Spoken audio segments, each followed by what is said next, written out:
we're going to be investigating the 8 trigrams, not in this way like the I Ching, although that's kind of part of the process. We're going to take those trigrams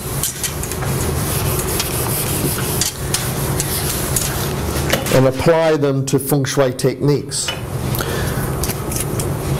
So this module is about the 8 trigrams, the 9 numbers, and those 9 numbers are arranged in what's called the Lo Shu. So when you see this arrangement of the numbers, just the numbers by themselves,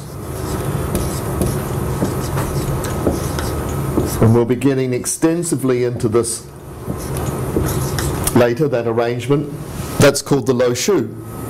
And in English, we refer to this arrangement of the 9 archetypal numbers as the magic square.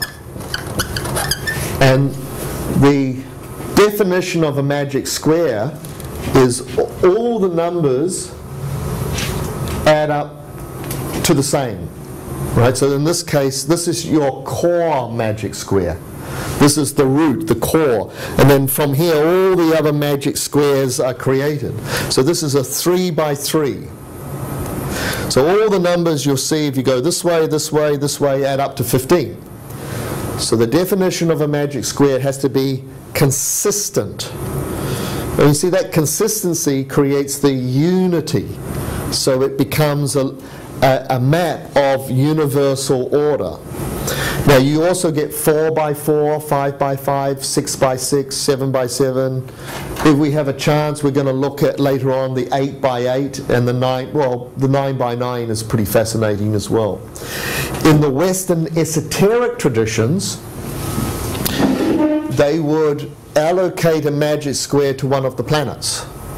Like there was a magic square allocated to Saturn, to Jupiter, as imprint of those cosmological forces. So we're going to be using this, and it's quite interesting. This you find in Egypt, Sumeria, India, you know, the ancient, and of course you know the Indians were so dang good at numbers and mathematics, and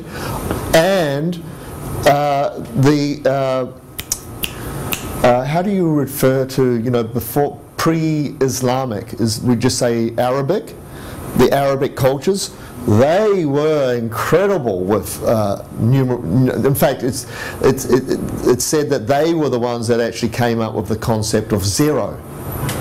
In the West, we were really behind the times. They were so much ahead in terms of mathematics and the study of mathematical principles.